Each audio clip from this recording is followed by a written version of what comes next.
it leads to resignation of Mr. Ramesh Jarkiwale. And they have mentioned in the plaint that it is telecasted in BTV that there are 19 CDs in respect of ministers and MLAs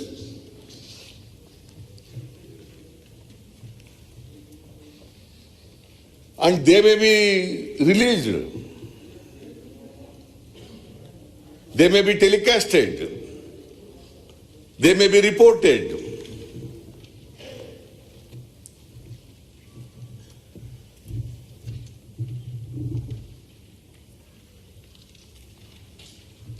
On this ground, so cause of action arises for us. And Rajshekhar Malali also made a statement that there are 19 CDs in respect of MLAs and ministers, other MLAs, ministers and MLAs other than Ramesh Jarkiwale.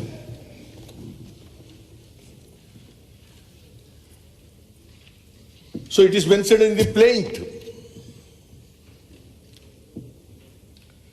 The plaintiffs mentioned it in the plaint.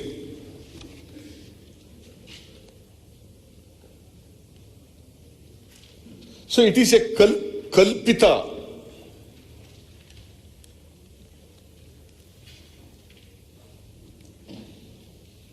ಒಂದು ಆಪಾದನೆ, ಕಲ್ಪಿತ ಆಪಾದನೆ. ನಮ್ಮ ಕಡೆ ಒಂದು ಗಾದೆ ಇದೆ, ಕುಂಬಳಕಾಯಿನ ಕಳ್ಳ ಅಂದ್ರೆ ಎಗಲ್ ಮುಟ್ಟು ನೋಡ್ಕೊಂಡ್ರು ಅಂತೇಳಿ,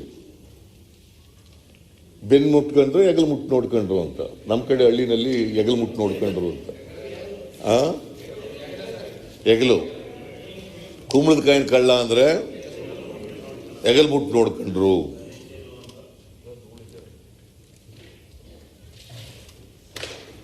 I don't know what made this honorable minister to approach the civil court and get the temporary injunction.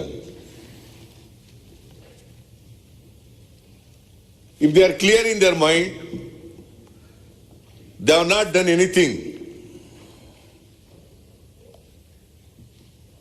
which violates the law or it attracts Indian Penal Code or other laws.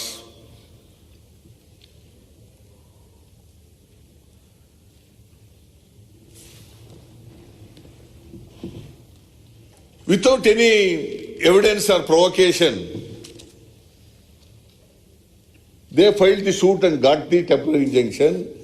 The civil judge court granted temporary injunction on 6th March 2021 till next date of hearing, that is 31st March 2021. ಅಲ್ಲಿವರೆಗೆ ಕೊಟ್ಟಿದ್ದಾರೆ. 31ರವರೆಗೆ temporary injunction ಕೊಟ್ಟು 67 ಚಾನೆಲ್ಗಳಿಗೆ ಮತ್ತೆ 68ನೇ ರಾಜಶೇಖರ್ ಮಲಾಲಿ ಅವರಿಗೆ ಯಾವುದನ್ನು ಕೂಡ ಪ್ರಸಾರ ಮಾಡಬಾರ್ದು.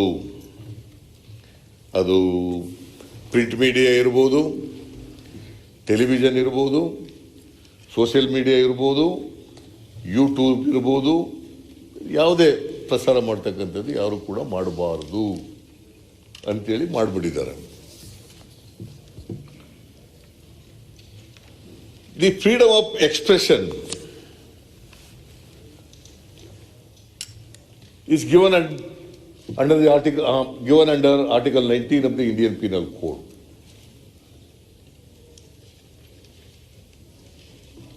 And every citizen of this country is expected to know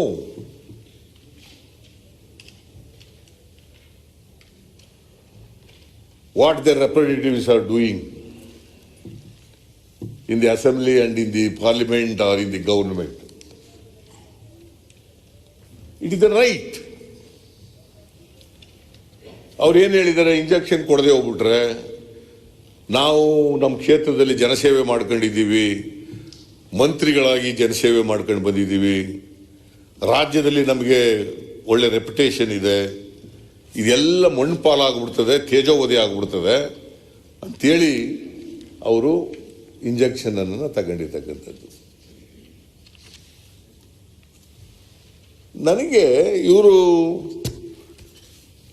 all 6 ministers 2 ಸಾರಿ ಓದ್ತಕ್ಕಂತಾರೆ.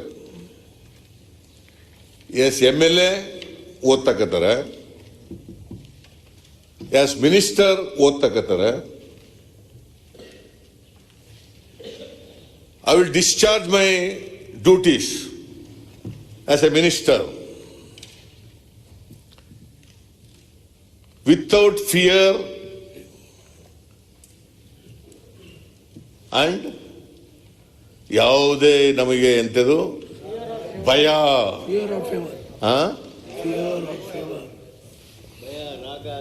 ಭಾಗ ರಾಗ ದ್ವೇಷ ಇವ್ಯಾವುದು ಇಲ್ದೇನೆ ಕೆಲಸ ಮಾಡ್ತೀನಿ ಅಂತ ಹೇಳ್ತಾರೆ. Why they are afraid? Why they are feared if they have not done anything?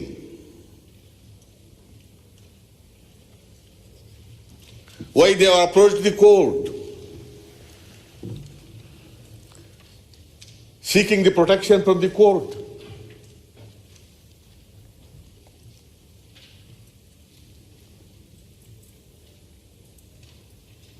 The very fact, ಈಗ ಇವರು ಯಾವುದೇ ಭಯ ಭೀತಿ ಇಲ್ಲದೇನೆ ನಾವು ಮಂತ್ರಿಗಳಾಗಿ ಕೆಲಸ ಮಾಡ್ತೀವಿ, ಸಮಾಜದ ಕೆಲಸ ಮಾಡ್ತೀವಿ, ಸರ್ಕಾರದ ಕೆಲಸ ಮಾಡ್ತೀವಿ ಅಂತನ್ನುವಾಗ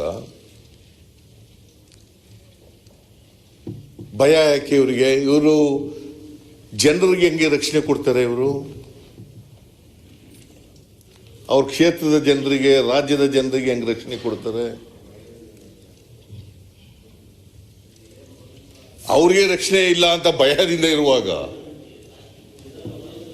ಬೇರೆ ಜನರಿಗೆ ಹೆಂಗೆ ರಕ್ಷಣೆ ಕೊಡ್ತಕ್ಕಂಥದ್ದು ಸಾಧ್ಯ ಆಗ್ತದೆ? ಸಭಾಧ್ಯಕ್ಷರೇ, ಒಂದೇ ನಿಮಿಷ. ಇದ್ಯಾಕೆ ಮಧ್ಯದಲ್ಲಿ ಎದ್ದೇಳಬೇಕು ಅಂತ ನಿಮ್ಮದು ಅಭ್ಯಾಸನ?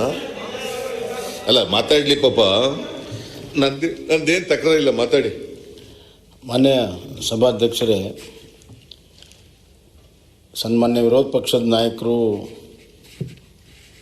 ಫ್ಯಾಕ್ಟ್ಸನ್ನು ಹೇಳ್ತಾ ಸ್ವಲ್ಪ ಅವ್ರ ಆರ್ಗ್ಯುಮೆಂಟನ್ನು ವಿಸ್ತರಣೆ ಮಾಡ್ತಾ ಇದ್ದಾರೆ. ನನ್ನ ಪ್ರಕಾರ ಮಾನ್ಯ ಸಭಾಧ್ಯಕ್ಷರೇ, ನಾವು ಓತೆಲ್ಲ ತೊಗೊಂಡಿರ್ತೀವಿ, ರಾಗ ದ್ವೇಷ ಭಯ ಇಲ್ಲ ಅಂತ. ಇವತ್ತು ಅವರು ಆತಂಕ ಪಟ್ಟಿರುವಂಥದ್ದು ಈ ಷಡ್ಯಂತ್ರಕ್ಕೆ ಯಾರಾದರೂ ಕೂಡ ಆತಂಕ ಪಡುವಂಥದ್ದು. ಯಾಕಂದರೆ ಉದಾಹರಣೆ ಹೇಳ್ಬಿಡ್ತೀನಿ ನಿಮಗೆ. ನಿಮ್ಮ ಸರ್ಕಾರ ಇದ್ದಾಗ ಒಬ್ಬ ಮಂತ್ರಿಗಳು ಇದೇ ಥರ ಲೈಂಗಿಕ ಕಿರುಕುಳ CD ಬಂತು, ಮಾಧ್ಯಮದಲ್ಲೆಲ್ಲ ಬಂತು. ಅಲ್ಲಿ ಆ ಹೆಣ್ಮಗಳೇ ಡೈರೆಕ್ಟಾಗಿ ಕಂಪ್ಲೇಂಟ್ ಕೊಟ್ಟಿದ್ಲು. ಅಷ್ಟೆಲ್ಲ ಆದಮೇಲೆ ತಾವು ರೆಸಿಗ್ನೇಷನ್ ತೊಗೊಂಡ್ರಿ. ಅದೇ ಒಂದೇ ನಿಮಿಷ, ಅಲ್ಲ ಅದೆಲ್ಲ ಟೈಮಿಂಗು ಎಲ್ಲರಿಗೂ ಗೊತ್ತಿರೋ ವಿಚಾರ. ತಾವು ರೆಸಿಗ್ನೇಷನ್ ತೊಗೊಂಡ್ರಿ. ಅದಾದಮೇಲೆ ಒಂದು ಇಂಕ್ವೈರಿ ಕೂಡ ನೀವು ಮಾಡಿಸಿದ್ರಿ. ಆ ಇಂಕ್ವೈರಿಯಲ್ಲಿ ಏನಾಯಿತು? ಅದು ಫೇಕ್ CD ಅಂತ ಬಂತು, ಕಾನ್ಸ್ಪಿರಸಿ ಫೇಕ್ CD ಅಂತೆಲ್ಲ ಬಂತು. ಈಗ ಯಾವ ಸಚಿವರು ಅವತ್ತು ರಾಜೀನಾಮೆ ಕೊಟ್ಟಿದ್ದರು ಅವ್ರ ಸ್ಥಾನ ಕಳ್ಕೊಂಡ್ರು, ಮರ್ಯಾದೆನೂ ಕಳ್ಕೊಂಡ್ರು, ಎಲ್ಲ ಕಳ್ಕೊಂಡ್ರು. ಅದನ್ನು ರಿಸ್ಟೋರ್ ಮಾಡೋಕ್ಕಾಗಲಿಲ್ಲ. ನಾನು ಅವ್ರ ತರಪಿ ಮಾತಾಡ್ತೀನಿ ಅಂತಲ್ಲ. ಒಂದು ಘಟನೆ ನಡೆದಂಥ ಸಂದರ್ಭದಲ್ಲಿ ಅದನ್ನು ರಿಸ್ಟೋರ್ ಮಾಡೋಕ್ಕಾಗದಿರುವಂಥ ಸಂದರ್ಭದಲ್ಲಿ ಯಾರು ಷಡ್ಯಂತ್ರಕ್ಕೆ ಒಳಗಾಗಿದ್ದಾರೆ ಅಥವಾ ಒಳಗಾಗ್ತಾರೆ ಅದಕ್ಕೆ ರಕ್ಷಣೆ ಕೊಡೋದಕ್ಕೆ ಕಾನೂನಿದೆ, ಕೋರ್ಟ್ ಇದೆ. ಅದೇ ಸಿಡಿಯಲ್ಲಿ ಸಚಿವರ ಜೊತೆಗಿರುವಂಥ ಸಿಡಿಯಲ್ಲಿ ಇನ್ನೊಬ್ಬರು ಶಾಸಕರಿದ್ದರು. ಅವ್ರು ಹೋಗಿ ಕೋರ್ಟ್ಗೆ ಹೋಗಿ ಸ್ಟೇ ತೊಗೊಂಬಂದ್ರು. ಅವತ್ತು ನಿಮ್ಮ ಸರ್ಕಾರದಲ್ಲಿ ನಿಮ್ಮ ಶಾಸಕರೇ ಅಲ್ಲಿ ಹೇಳಿದ್ರು ನೋಡಿ, ಅವ್ರು ಹೇಳ್ತಾರೆ, ಹೆಸರು ಹೇಳ್ತಾರೆ. ನಾನು ಹೆಸರು ಹೇಳ್ಬಾರ್ದು ಅಂತ ತೀರ್ಮಾನ ಮಾಡಿದ್ದೀನಿ.